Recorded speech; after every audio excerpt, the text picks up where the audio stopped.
Hadirin kaum muslimin, sidang jamaah Isya, tarawih dan witir yang dirahmati Allah.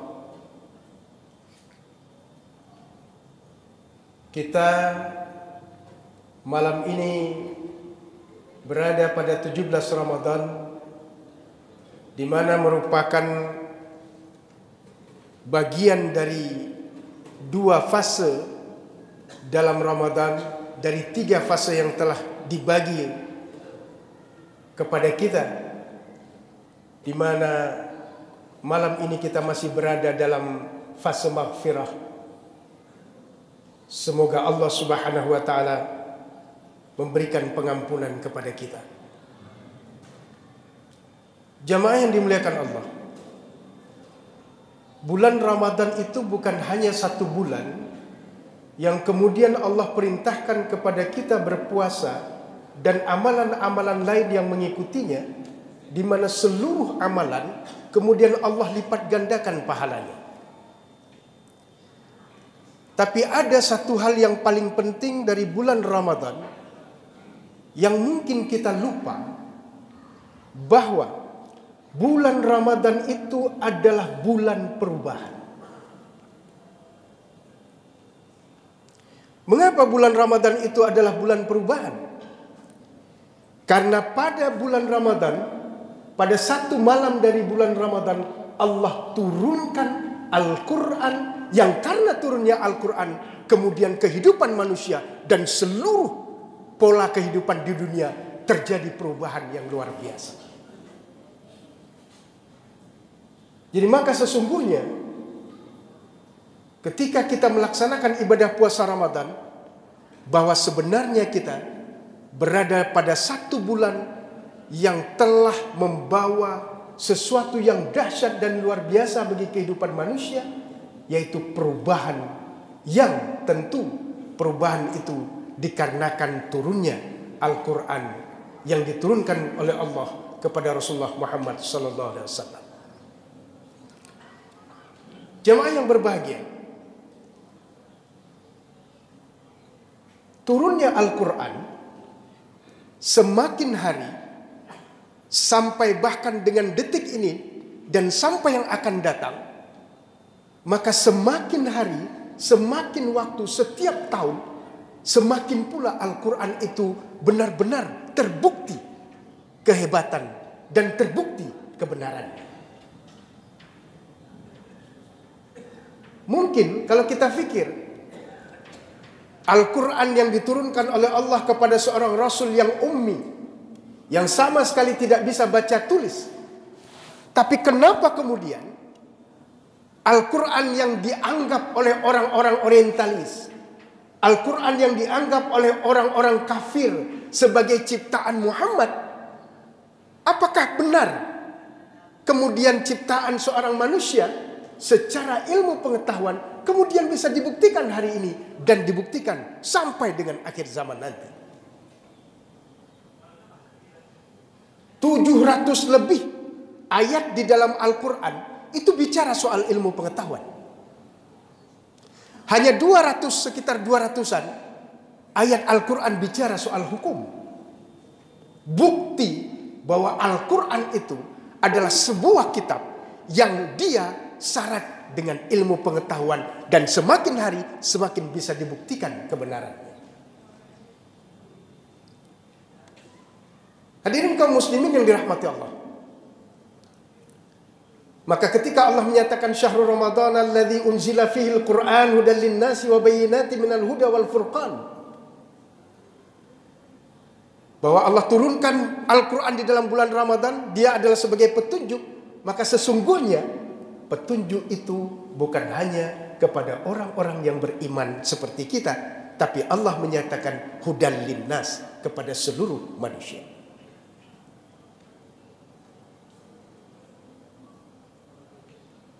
Artinya bahwa siapapun dia makhluk Allah, bahwa manusia apapun dia, dengan latar belakang apapun dia, kalau dia ingin selamat dalam kehidupan di atas dunia, maka tentu dia harus menjadikan Al-Quran sebagai pedoman dan petunjuk. Apalagi kita sebagai muslim yang memang Al-Quran itu adalah kitab yang dimana kita harus mengimaninya. Sudah barang tentu kita yang muslim tidak boleh ada keraguan sedikit pun pada diri kita untuk mengikuti Al-Quran. Jamaah yang dimuliakan Allah,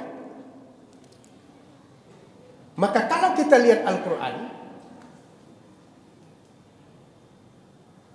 malam ini, mungkin kita mengambil hanya bagian kecil saja dari Al-Quran, yang itu sampai dengan hari ini bisa dibuktikan dan memberikan pengetahuan yang luar biasa kepada kita.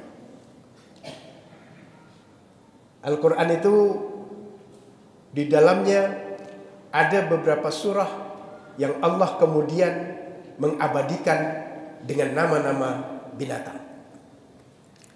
Ada surah Al-Fil, surat gajah.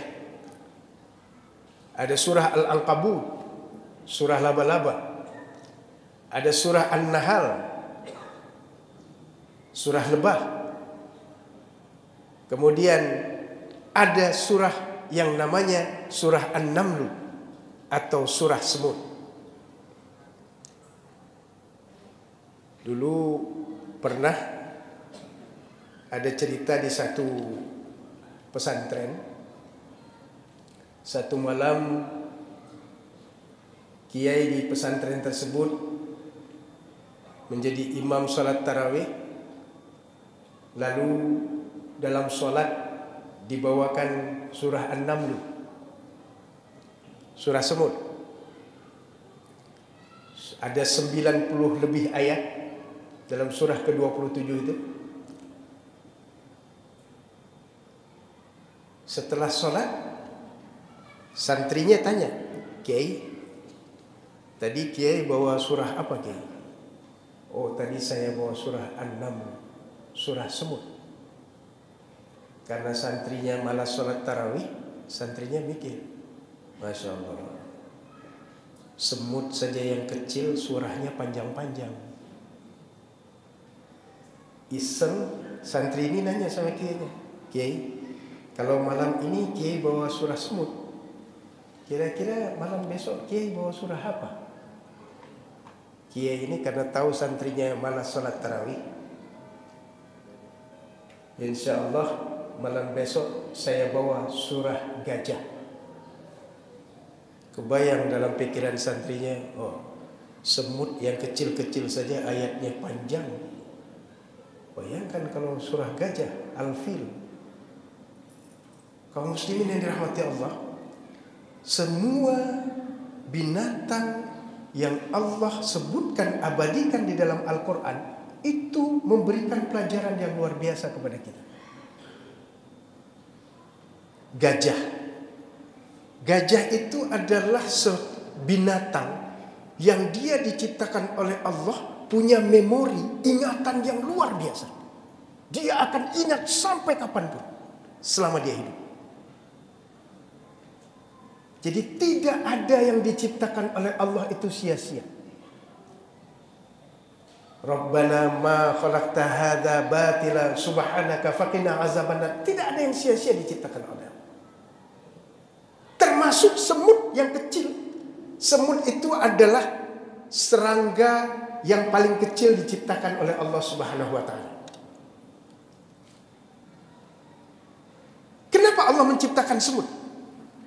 Kenapa Allah tidak malu menciptakan semut?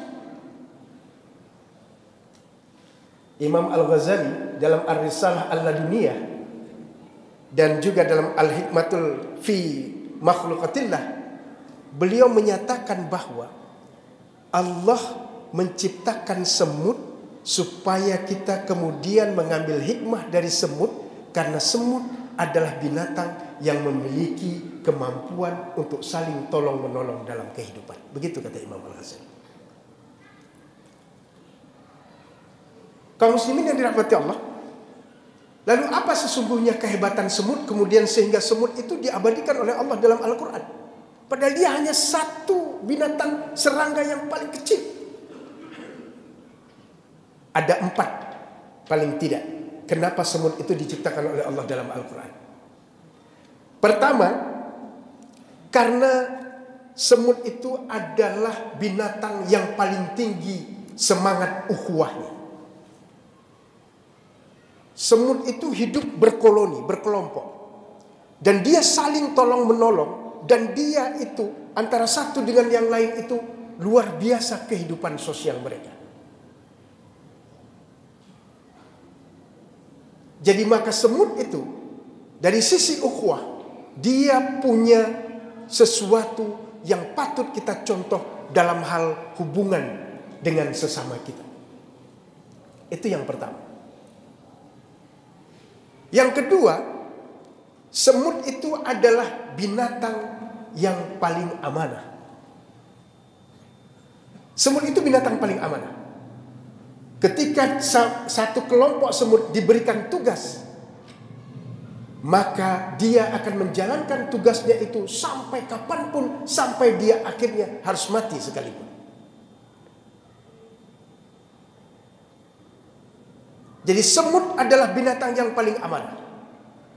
Di dalam semut itu ada kelompok pekerja, ada kelompok tentara, ada kelompok penjaga ratu. Kelompok-kelompok ini kemudian diberikan amanah dan mereka itu akan menjaga amanahnya sampai seperti yang kita sampaikan. Yang ketiga, semut itu adalah binatang yang paling cerdas.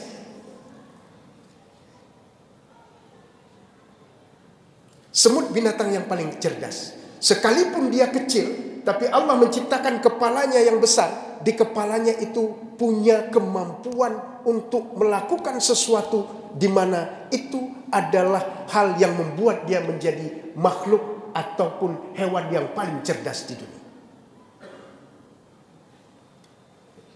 Jadi sampai tanya tadu ngenti dong. Semut yang diciptakan oleh Allah kecil, tapi dia adalah makhluk yang paling cerdas. Sementara kita manusia yang diciptakan oleh Allah dengan kesempurnaan yang luar biasa, tapi kita justru kalah dengan semut. Ada makna lain kaum muslimin yang dirahmati Allah, bahwa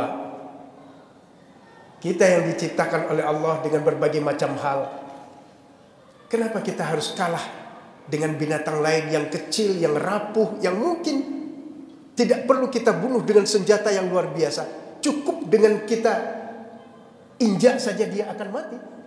Tapi ternyata makhluk yang kecil itu memiliki kecerdasan yang sangat luar biasa. Dan semut, kaum muslimin yang dirahmati Allah, itu dipimpin oleh yang namanya ratu, bukan raja. Maka kalau kita lihat dalam Al-Quran surah An-Naml ayat 18, di mana ketika bala tentara Nabi Sulaiman datang, lalu salah seorang di antara semut, yaitu ratunya, menyatakan bahwa wahai semut-semut sekalian, maka carilah tempat perlindungan.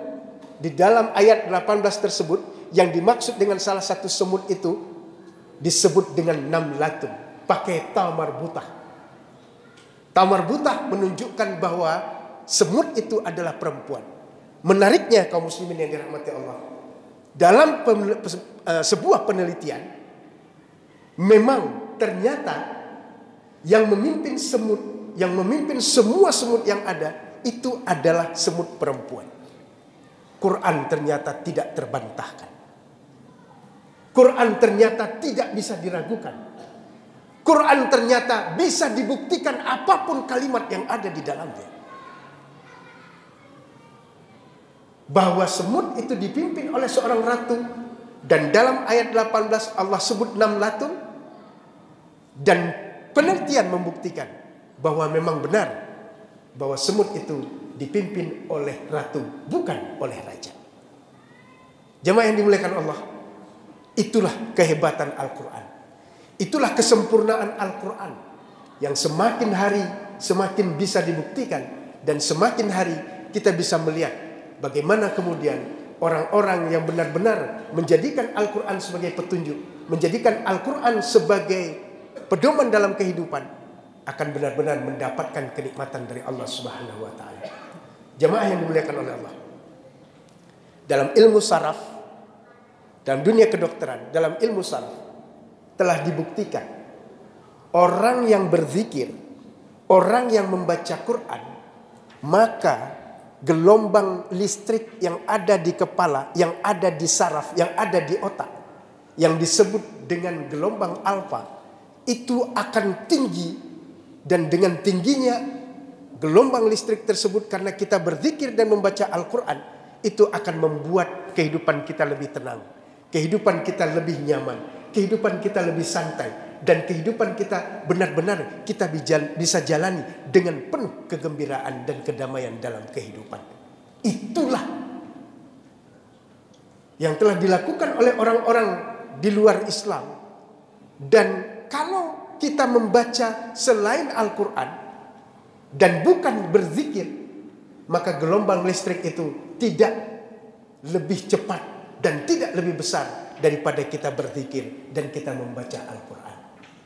Maka sungguh Al-Quran tidak bisa dibantah, dan Al-Quran semakin hari semakin justru bisa dibuktikan, dan Al-Quran semakin hari semakin nyata bahwa dia memang adalah petunjuk dan pedoman, hudan linnas wa bayyinatin minal huda wal furqan. Billahi taufiq wal hidayah. Wassalamualaikum warahmatullahi wabarakatuh.